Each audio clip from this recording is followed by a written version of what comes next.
In this video, we'll refine and adjust our xpExplosiaFX sim to make sure we get the perfect particle advection to then work into our next number.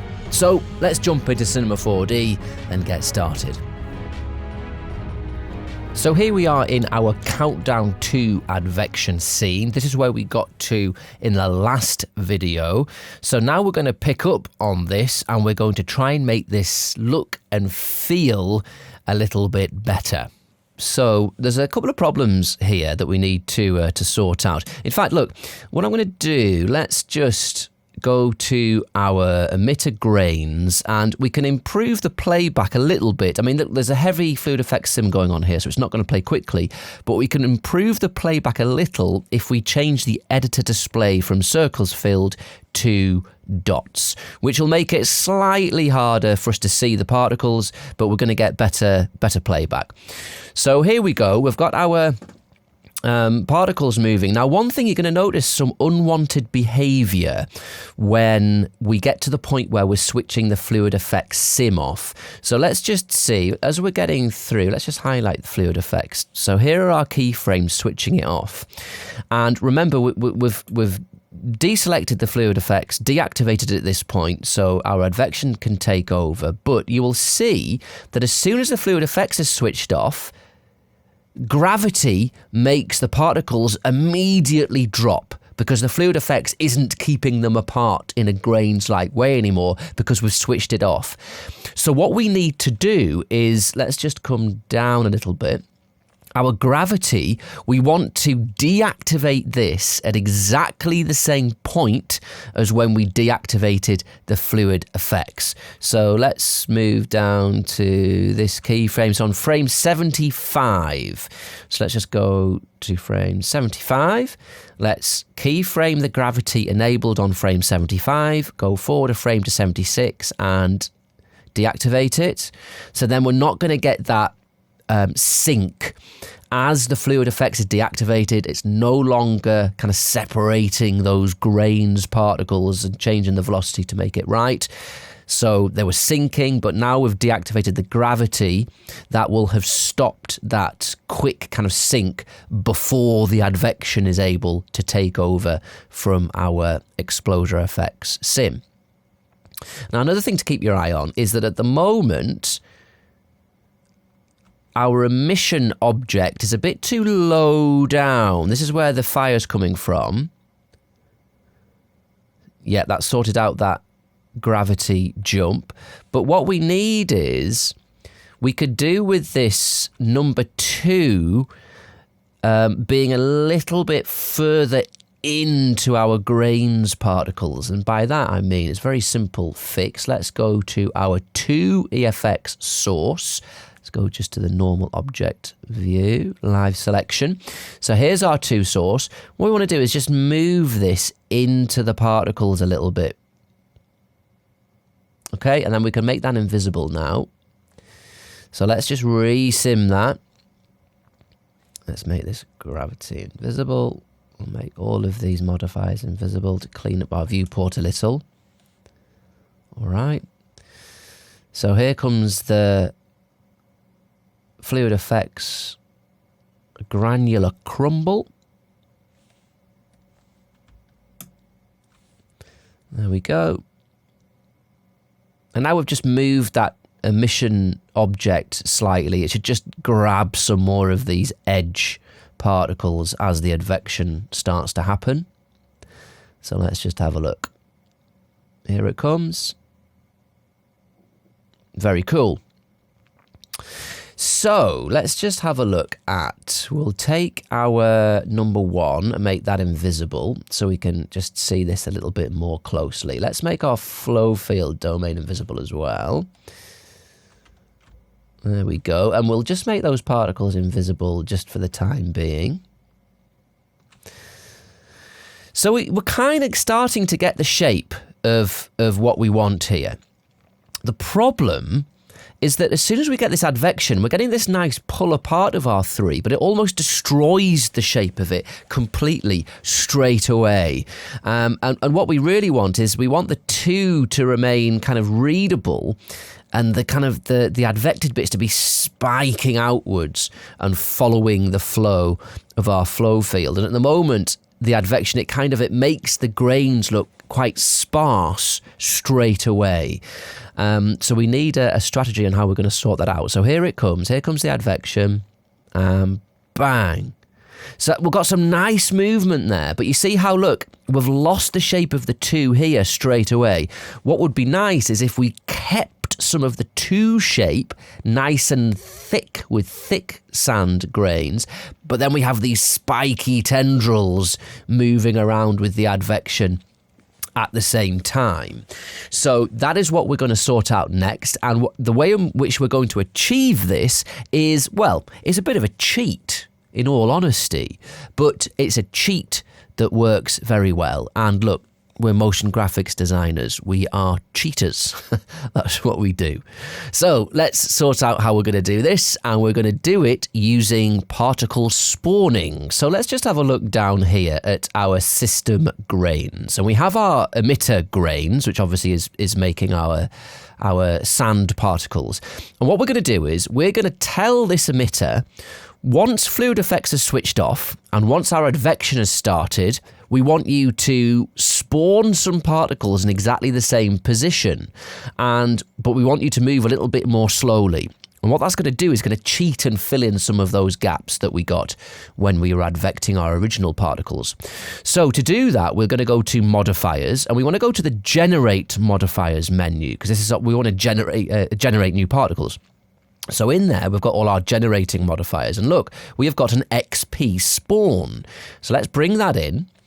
So what xpSpawn wants is it wants a spawning emitter from where it'll get its new particles. So we can just hit this button and it creates a new particle emitter here.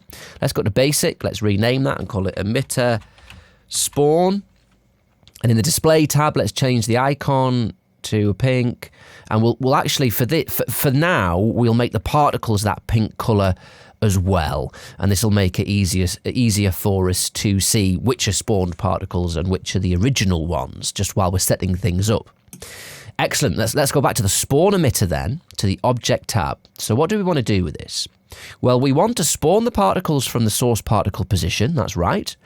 But the direction, we don't want them to be firing off in a random way. We want them to be relative to the source particle. The speed, we don't want to set absolute speed. We want them to inherit the speed from their parent particle, but we don't want them to move as quick. Let's just half that. So in the multiplier, if we put 0.5, it's going to half that speed. And the spawn number, well, this is per second. Let's just put that down to, say, 10. We'll probably make adjustments to that, but for problem solving, let's just put that as 10 for now, and we can increase it once we've got the shape right, and we'll increase that up to the amount that we require.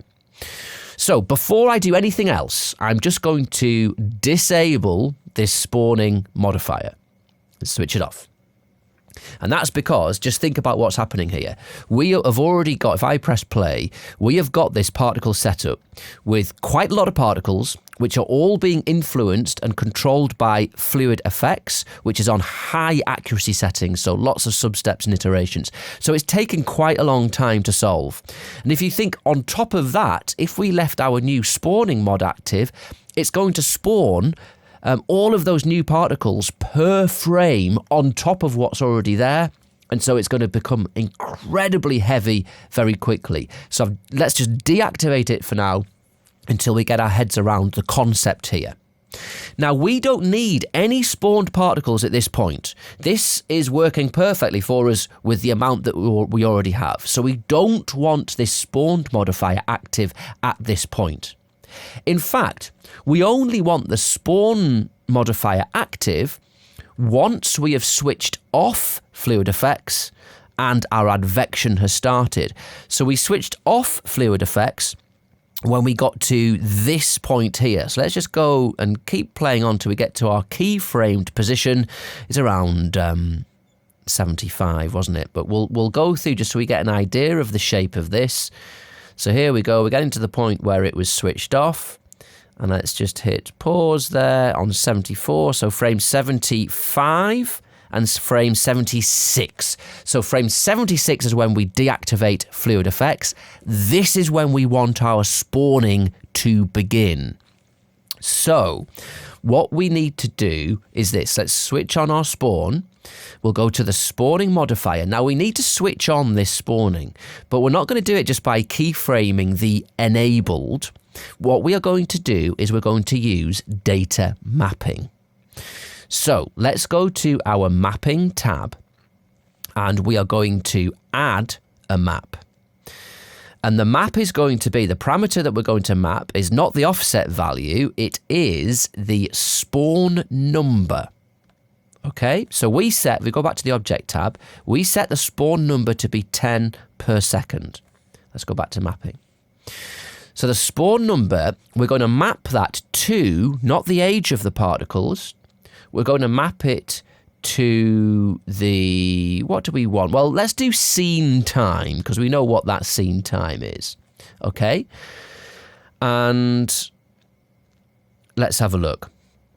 So range min, let's put frame 75. So it's not, on frame 75, it is on 0. So it's going to spawn 0% of that spawn number of 10, which is nothing, obviously. And then we need to work out when we want it to stop spawning.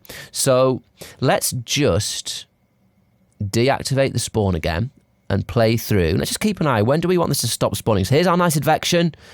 We want it to spawn to fill in the gaps. And now we want it to stop spawning, really. It was just to fill in this bit. So look, we're on frame 111, say 116. So let's go back to our spawning emitter. Let's activate it. And let's put 116. Okay, good. Let's just move this across. So what I'm going to do is, let's just pull this line all the way to the bottom. So now no spawning is going to take place because we've just got this set to 0. I'm going to hold Control and add a new point. And let's lift our point up. And we'll just move that handle up a bit like that. Okay. All right. So what this is saying is, on frame 75, there is no spawning at all. And as we move between frame 75 and frame 116, we get all of our spawning very early on, and then it starts to spawn fewer and fewer and fewer until none at all at frame 116. Okay? So, that is good.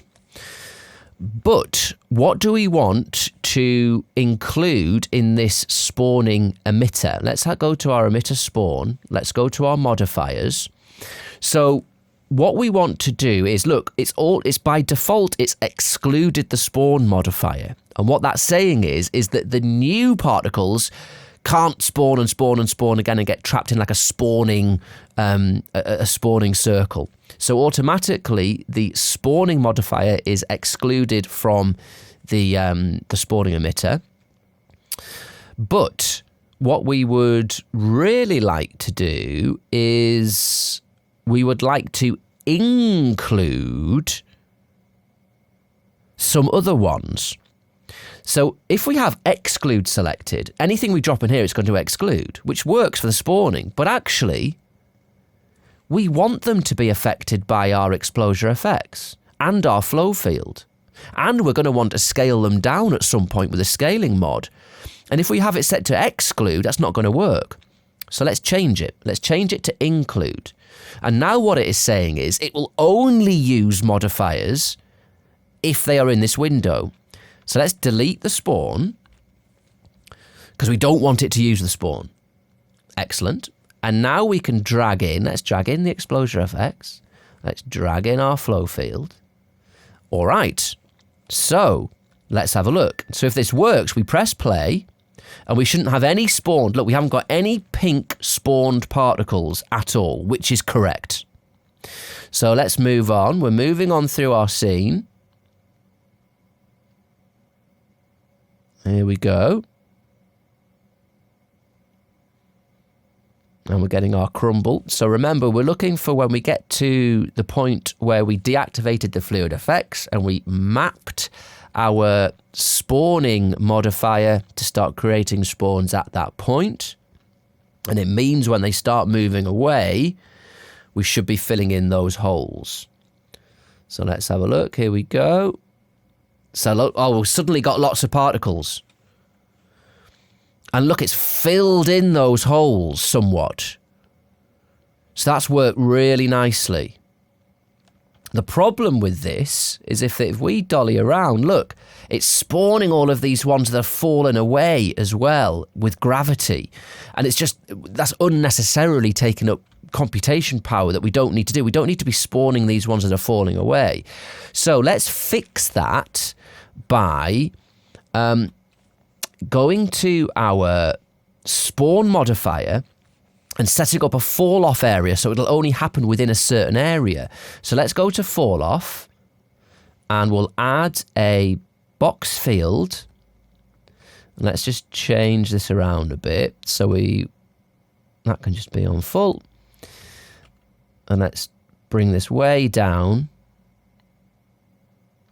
Something like that. There we go. So let's just spawn these particles from the beginning. So I would say probably something like this. These are going to start falling down, obviously. So there they go, all falling away. So just once these kind of settled a little bit, we'll adjust this box fall off so only these ones are spawning, which, as I say, will save computational effort. Okay, so let's just pause it there. We can use that as our guide. So something like that is fine. Okay, so let's play that on. So here we go. As we get nearer to this point, here's where our spawn's going to happen. And there's our new particles, and it just creates loads more particles, fills out this area, and that's working nicely. Now we can make further adjustments to this as and when we need to. That's fine. But that's filled that out hugely compared to what it was. If we just make that, let's go to the spawning emitter, just make that invisible for now. You see it's really filled out that, what was that simulation.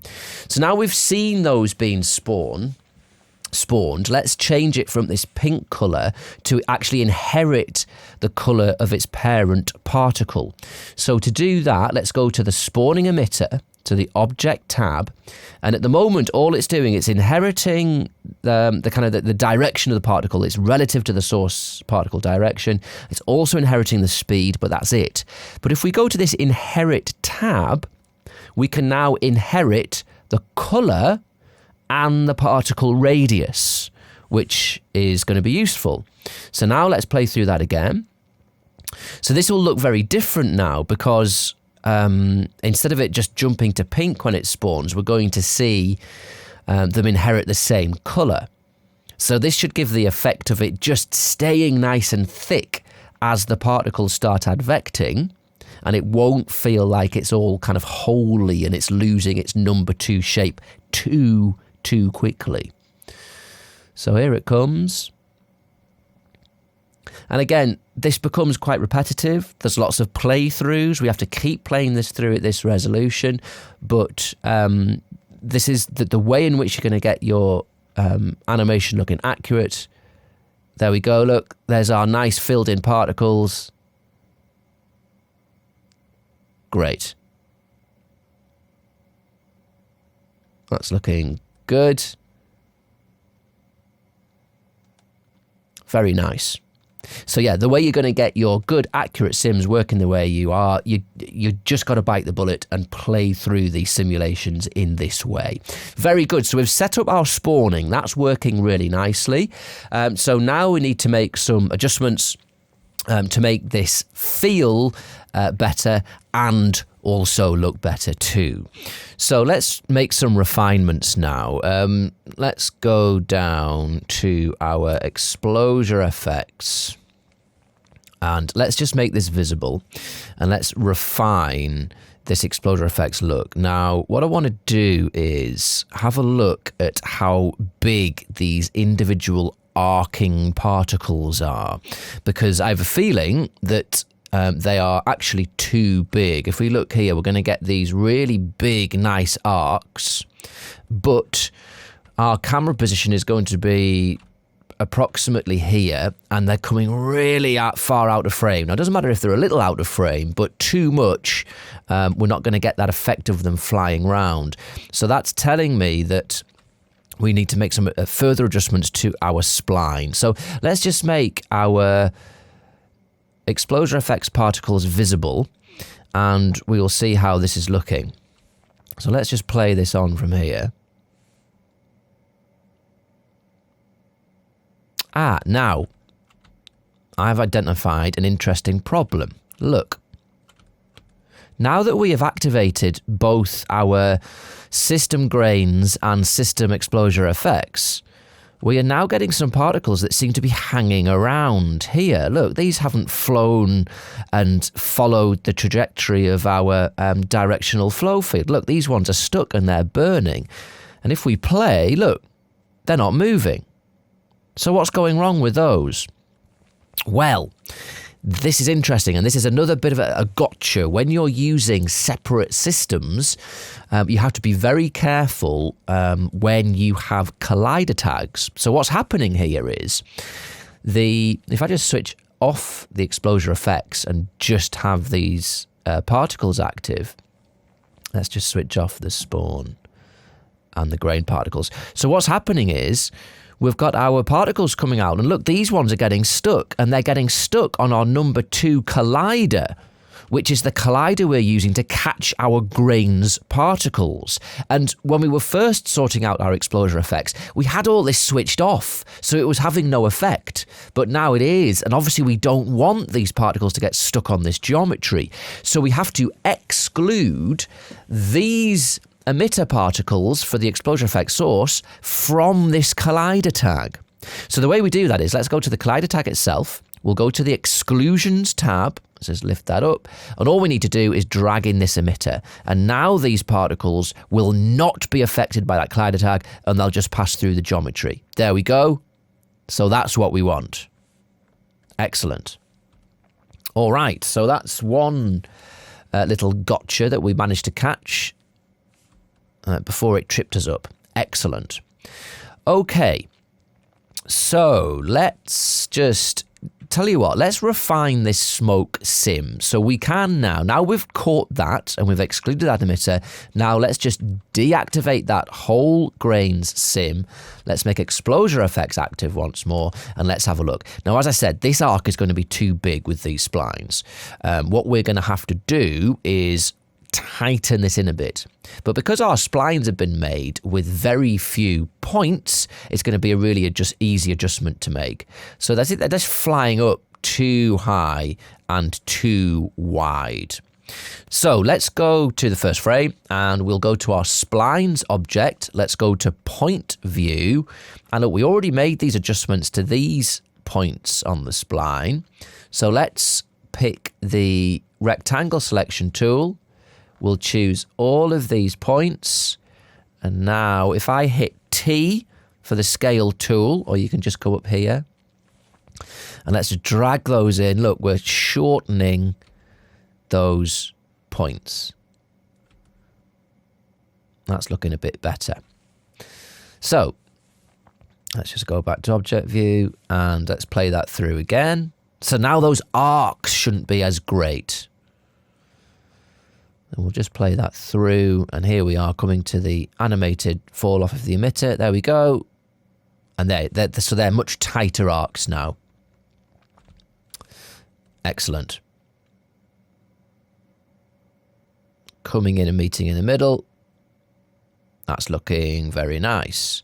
Now, we have identified, now we've tightened in those arcs a little bit, we've got a bit of a problem. If I just switch off my exposure effects, you can see, look, the particles, they get born, they follow the flow field, but then where the flow field converges, we get this odd behavior of the particles creating this thin line. And that's because if you think about it, all of the flow field vectors are, let's just make those visible again. They're all kind of meeting in the middle. If I take off direction only, just temporarily, let's switch on the Falloff so we can have a look at these lines. They're all coming down, these ones are coming up, and they're kind of converging in the middle, and they're creating this fine tunnel that ends up coming out on the -z. So, let's just make those invisible again. So we need to sort that out. How can we fix that? Because we don't want lots of smoke hanging around in a kind of a line on this -z axis. So what we're going to do is we can actually create a fall off in this flow field to make sure that actually it's not going to have any effect in this central area. So to do that, let's go to the flow field object, we'll go to the Falloff tab, and let's bring in a box field. The box field doesn't really need any Falloff there, a tiny little bit. And what we're going to do is let's just make our number 2 source visible, just so we get an idea of where these are coming from. Okay, so if we just have this central part, we want the central part of this not affected by the flow field. So we'll just clamp it up like that. All right. Something like that. There we go. And then we want to invert this. At the moment, what this is saying is only particles inside of this box will be affected by the flow field. We actually want to invert that. So let's go to the box field here. We'll go to the remapping section, and let's just put invert. And now it's saying that only particles outside of this will be affected. So let's have a look at what effect that has on our particle simulation. And there we go. Let's have a look. Maybe we need to extend it a little bit further.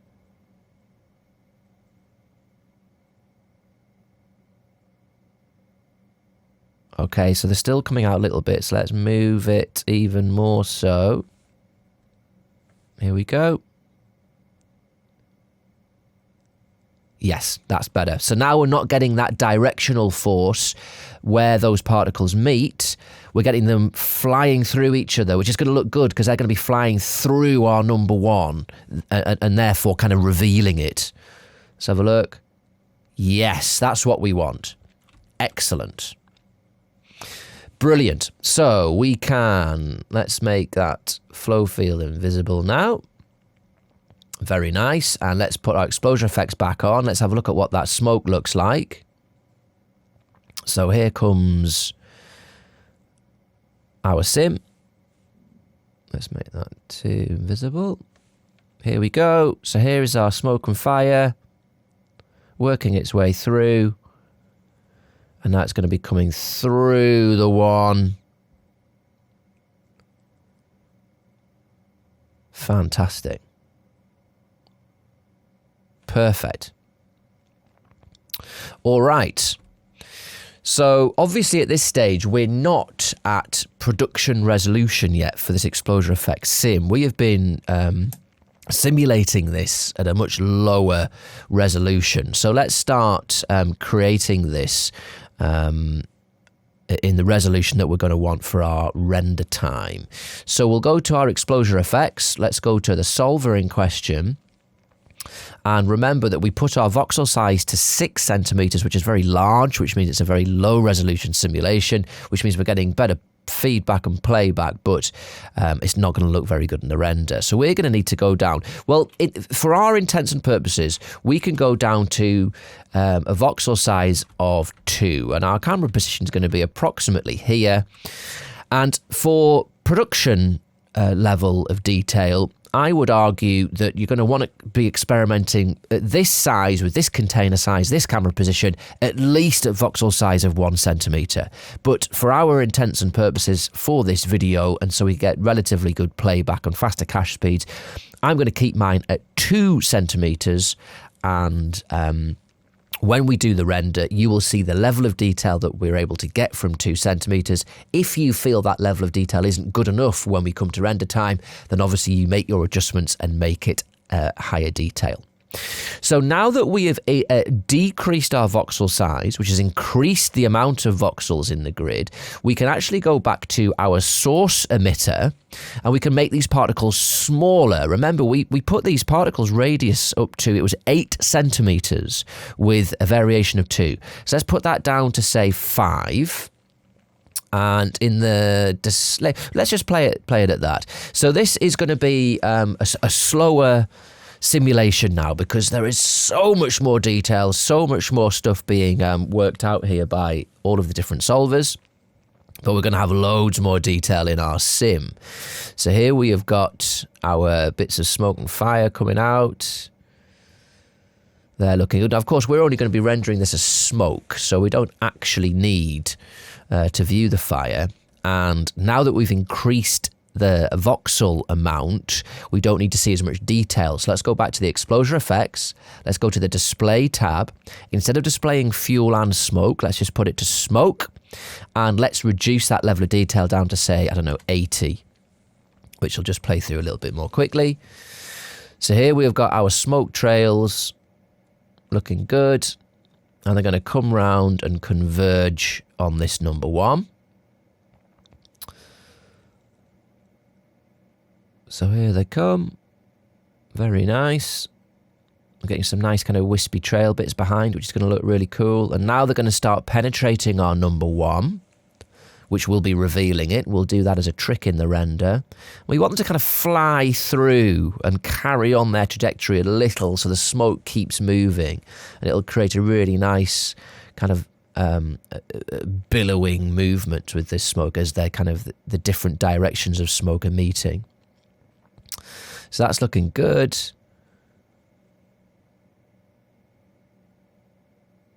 All right. So at frame 150 now, we've got quite a lot of smoke, and we really need this to start dissipating somewhat. So the way in which we're going to do that, obviously, is in the exposure effects settings. So let's go to our exposure effects. We're going to go to simulation, and obviously we have no smoke dissipation yet at all, so this smoke is just hanging around forever.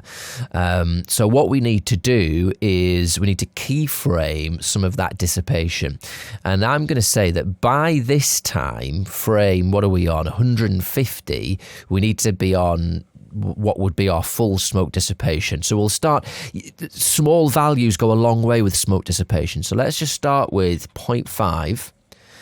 Add a keyframe here, and then let's go back to, say, frame 130, and we'll add a keyframe to 0 there. Okay, so we'll let that go again. So what we want is we want the smoke to come through, penetrate the number 1, have a bit of movement going through that number 1 geometry. Let's just actually make that visible so we can see it. Here's our number 1. We want it to penetrate, because it's the penetration of this smoke through the volume of the 1 which is going to reveal it. So we do that in Cycles 4D using a material. So we need the smoke to come through and be relatively dense at that point. We need movement through the number 1, and then we want it to start dissipating. So here it comes. And it's started. We may need to move our geometry and make some adjustments, but this is looking okay. Yeah, so you can see with the way in which we've got our spline set up, we're getting the main intersection here, so we're going to move this number 1 back a little. And then obviously we may need to resize it somewhat, but we have the wiggle room to be able to do this. Great, so now this smoke is starting to penetrate that number 1. So this is going to be revealing it in a smoky, wispy way, which is going to look really good. And it's, look, this one's moving down, this one's moving up. We've got some more moving up. This is all going to look really nice. But then we need some kind of dissipation. Okay.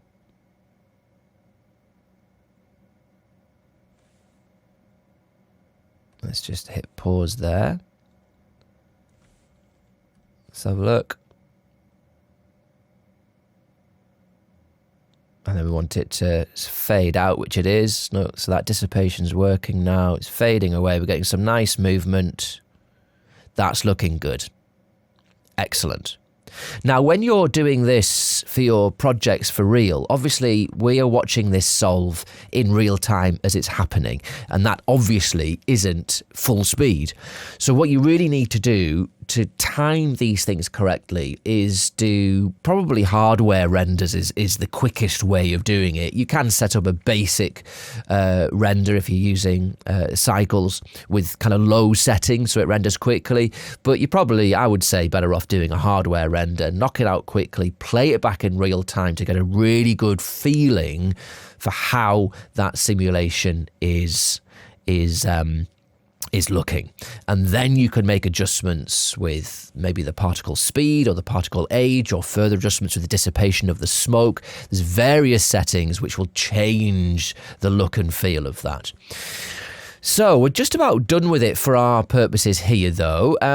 All I'd say is what we're going to do is add a little bit of detail to this smoke. And to do that, what we will do is add some more vorticity. So in our simulation tab of our smoke, we have this vorticity setting. Now, if you think of vorticity as kind of accentuating fine, curly turbulence within your sim. So the more vorticity, the more kind of detailed that smoke will look. It'll look less smooth. But if you go too far with it, you get this very unrealistic kind of furry looking smoke, which isn't going to look good. So what we're going to do is we're going to increase our vorticity up to, say, 15%. And I'm just going to reduce the radius down, which will add a little bit more detail. I'm going to put my radius down to, say, 2.5.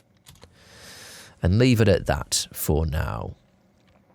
All right, so what we have done is we've made some adjustments to the timing, to the dissipation. We have changed these splines to give it a tighter arc, and we have adjusted the spawning of our grains sim, so they're going to be advecting without creating any gaps. This is all looking fantastic. The last thing that we're going to have to do is we need to fade away our grains particles, because at the moment we have our smoke dissipating, but our grains particles are just going to stay there forever. So let's just activate my grains sim. Let's just make these objects invisible.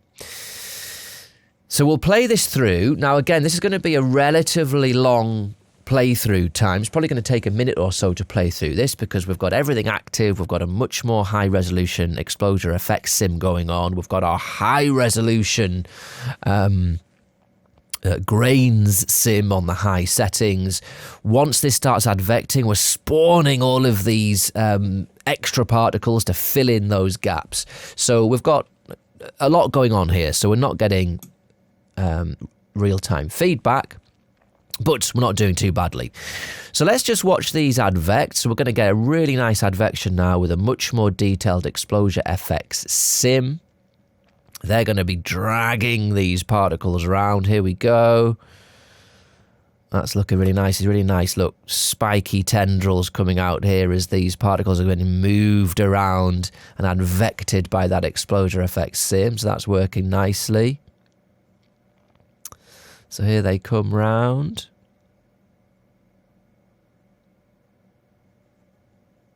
But these particles are never going to disappear. They're just going to stay there forever.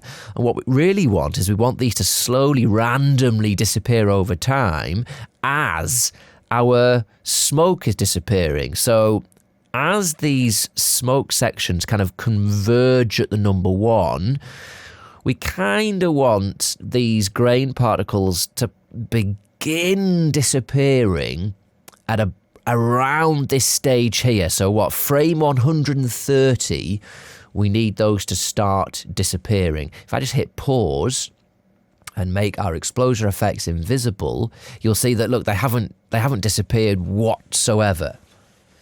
And they're never going to disappear. So we need to get these to start disappearing at around frame 130 and then randomly disappear, so it kind of feels like it's matching the dissipation of that smoke sim. And so the way in which we are going to get that to work is we're going to use a scale modifier, and we will data map that so it starts at the correct time and randomly shrinks those particles to nothing over time. So let's get that sorted out. Let's just make our xpExplosiaFX system inactive, and we'll go to our grains. So what we're going to do is go to modifiers, and we need to control the scale, the radius actually, of our particles. We want to scale that radius down to 0, and it'll look like they've disappeared. So we need to go to a control modifier, and let's pick a, where are we? xpScale. There we go.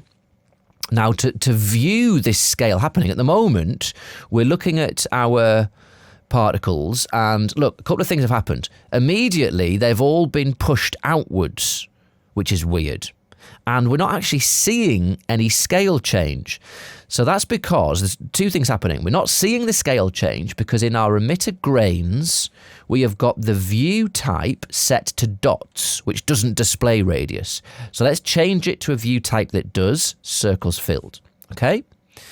Now, the reason that these particles are being pushed outwards is because if we go back to our scale mod, it is increasing the radius of every particle by 0.2 centimeters per second. And so because those particles' radii are increasing, Fluid Effects is having to solve their fluid data, so they're becoming much more high density fluid particles, which means it's creating this pressure which is forcing them outwards and blasting them apart. So we don't want that. Obviously, we want to scale them down. So let's change this to minus 0.2. So it's changing the particle radius, it's changing that value over time, and it's decreasing it by 0.2 centimeters per second. So now we will see them, look, disappear to nothing. All right, so let's put a bit of variation in that, 75%, loads of variation to randomize it. There we go. So that's it, isn't it? Look, we're getting this change. But a couple of things to take note of here. Obviously, we're not doing this at the right time yet, the right scene time, but we're just setting this up. We have got, if you look at our hood here, this is my xParticles emitter grains hood. And if yours isn't visible, look, to do it, just go to your emitter grains, go to the display tab, to the hood, and put show hood. And then it's going to show how many particles we are. So look, on frame 1, when all the particles are born, we've got 43,000 particles. And even though they're being scaled down to what looks like nothing, look, they're still there. This count isn't going down. The only ones that are going down are as they're falling back into gravity and hitting our kill. So this is, xParticles is having to still calculate the position of all of these particles, even though they've disappeared. And that is a waste of computational power. So what would be good is, once these particles have got down to 0 radius, is that they're killed. So let's get that sorted out. We can do that with a question and an action. So let's go to our emitter grains, and we'll go to the questions tab, and we're going to add a question. Let's add it.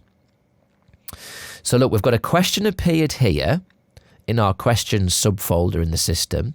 And if you have a look in our emitter grains, look, we also have the same question look in this window.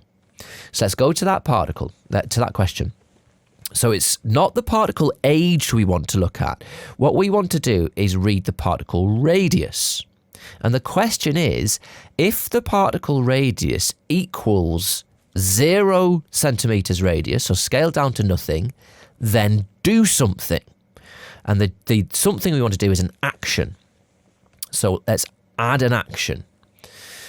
And so if you look in our hierarchy, look, an action has appeared here in our actions folder. All right. So the action we want to do is a direct action. So let's select a direct action. And the direct action we want to kill it. And that's going to be under change life direct action. So let's hit change life. And look, by default, it is set to kill particles.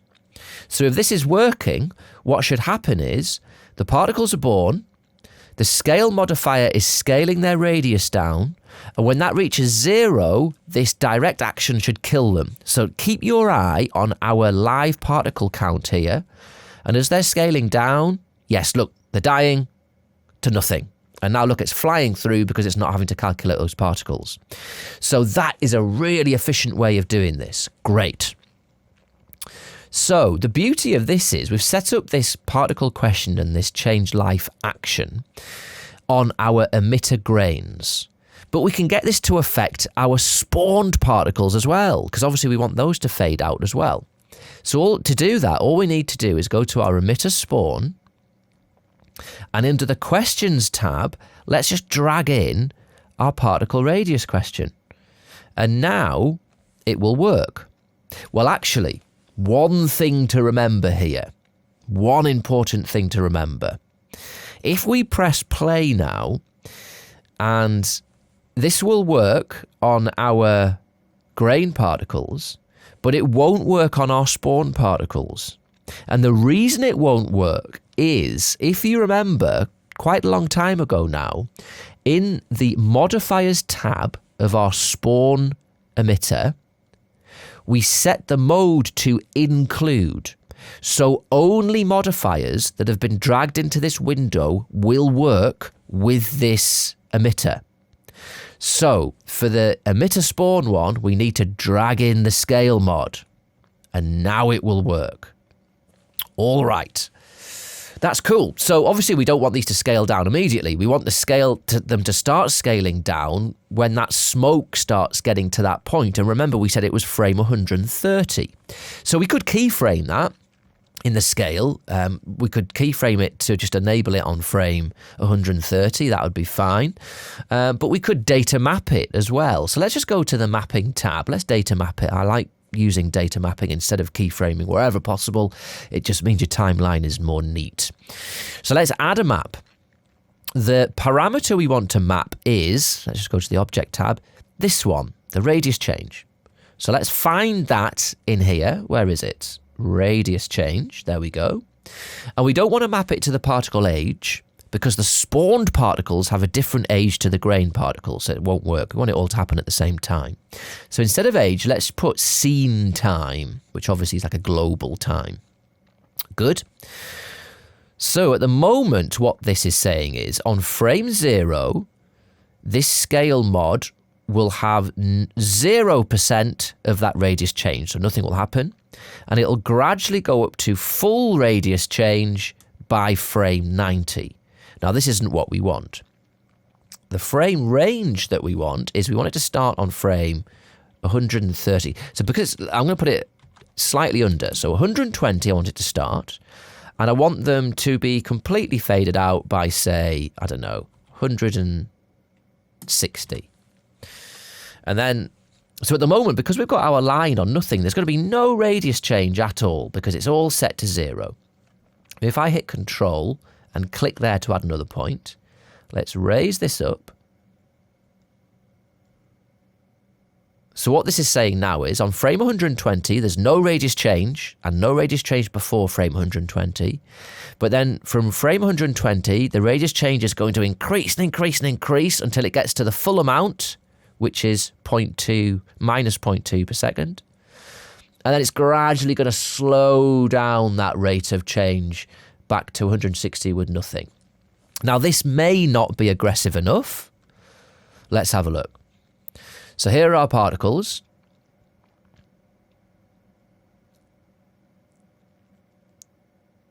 And they're moving down with our fluid effects as that gravity moves across them. So this is looking good. Now, of course, because we've got this display mode that will view the radius, it's slower to draw, but It's worth playing through it just to get a feel for what this is like.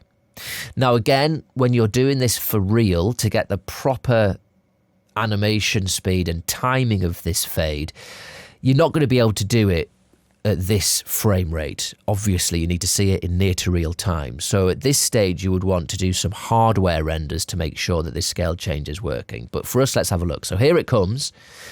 Here comes the frame change, and there it goes. So it's a bit quick, isn't it? That's going way too quickly.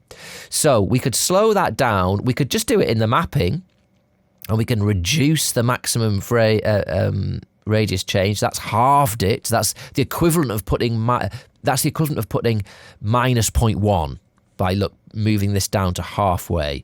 So let's have a look at that one.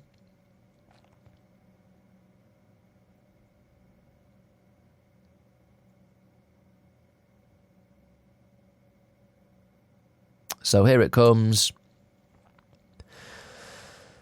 So we do want them all disappeared by about frame 160. So the kind of the speed at which it happened, but we just want it to be a little bit more random, really. We don't want it to kind of flash on and off. So let's just have a look.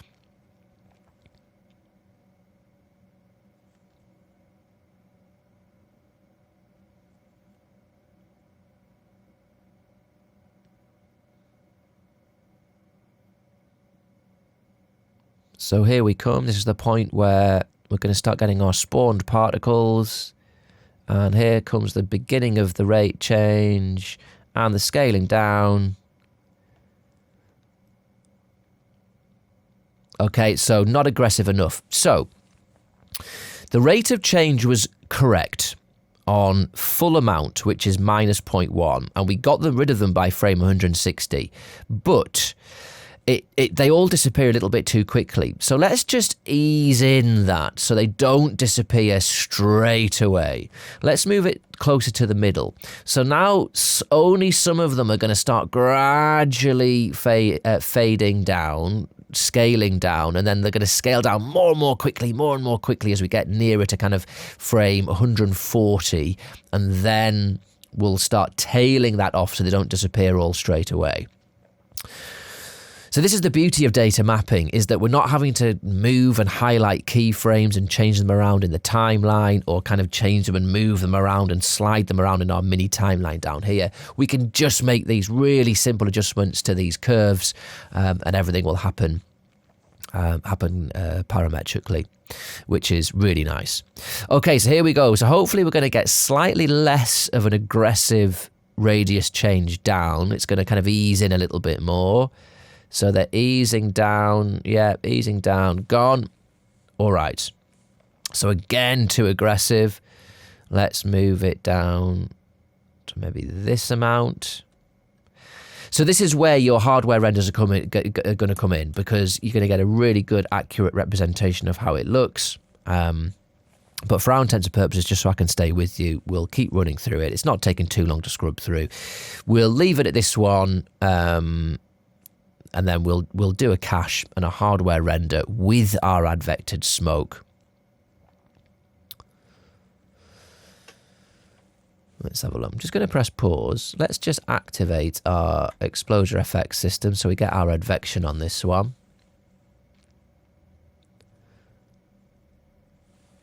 Well, I've just got a gut feeling. We'll bring that down ever so slightly more. Okay, so let's go. Let's see how this works. Here comes the advection. Very nice, cool tendrils.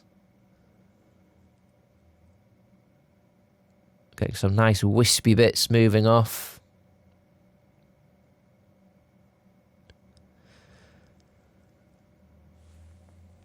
So I'll just press pause for a second. Let's go to our xpExplosiaFX. Let's just make this visible so we can see our smoke. And in the display tab, let's just get rid of that grid on the back so it's just not putting us off.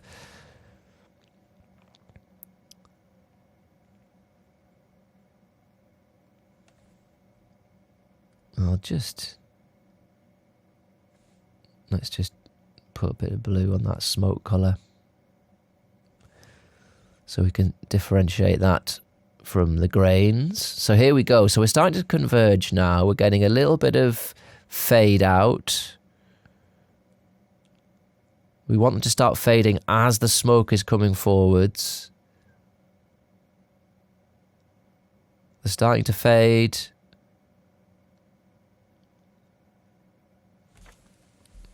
There we go. And by frame 160, we want them gone. Yeah, so at this point, we can pretty much say that we want our grains particles to have disappeared.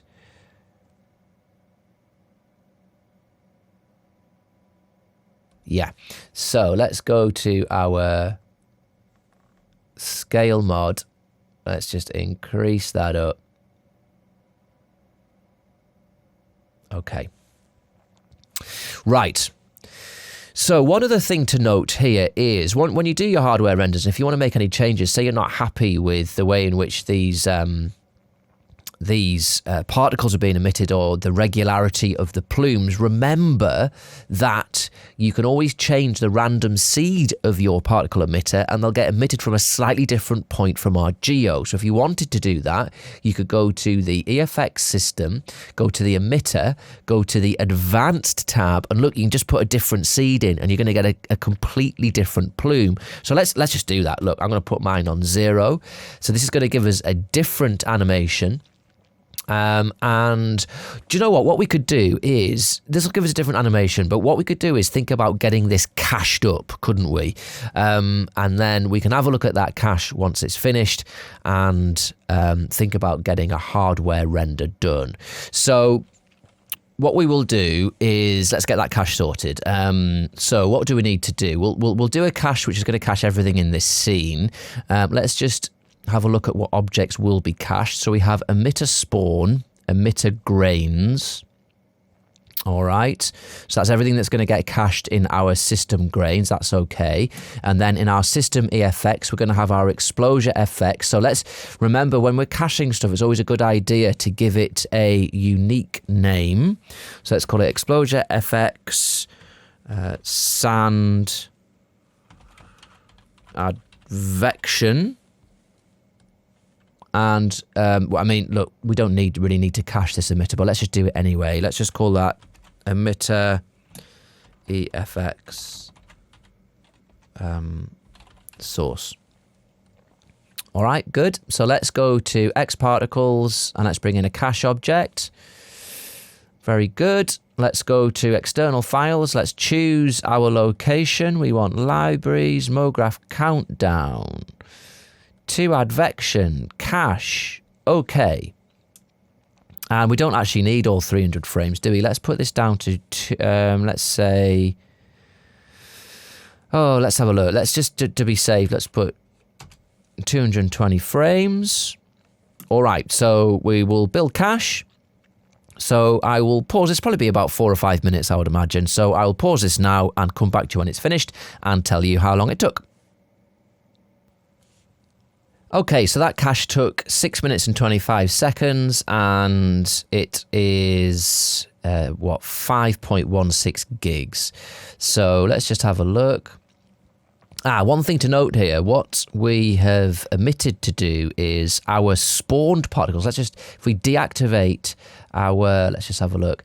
Let's deactivate our grains particles, and our spawned particles are still in the dots display mode, but it's not the end of the world, because even though these are cached, we can still change that display mode. If we go to dots, circles filled, nothing happens. But if we then tick force display, we will then get the proper display of those spawn particles. So that's much better. That's going to give us a better idea of how this is working. So I'm pretty pleased with that. One thing I think that we could improve, though, is, I mean, everything's working fine. The smoke's moving nicely, it's dissipating. The particle radius change to nothing is working nicely. One thing I'm not as keen on is this initial blast of particles. And I just don't think we're getting enough movement away from this number 2. We've got some nice tendrils. but I don't feel like we're getting enough. So what we can do to change that, which will require a recache, but that's all right. What I'd like to do is this. If we go back to the first frame, let's make visible our number 2 collider, which is what our grains particles are sitting on top of. And let's also make visible in our xpExplosiaFX scene our source geometry. And remember, we overlapped it slightly so that the particles were pushing out. But if you think, any particles that are coming out of this area aren't going to be touching any grains. So let's do a couple of things. Let's just pull it right out for now. Let's hit the T for scale, and let's just make this smaller. So all of the same amount of particles will be emitted, but from a smaller area. And then let's just have them so they're overlapping a bit more. So they're really going to push those particles out. All right. So that's that adjustment. And I'm pretty confident that that is going to make this look a lot better.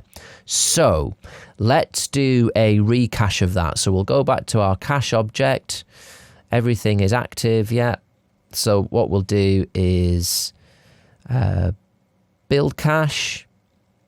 And we can, let's overwrite our cache and we'll set that going. So I'll press pause here. We'll come back in 5 minutes when that's finished and we'll have a look at the difference it makes. Okay, so that's finished now. So here is our new cache that we've created with our slightly different xpExplosiaFX sim. So let's just make the 2EFX source geometry invisible. And let's make our 2 collider invisible as well. Okay, so now we should get a bit more interaction with our plumes as they come out. So here we go. We don't need to see our xpExplosiaFX emitter source. So let's just take that off. It's cached now, so we don't need to see it.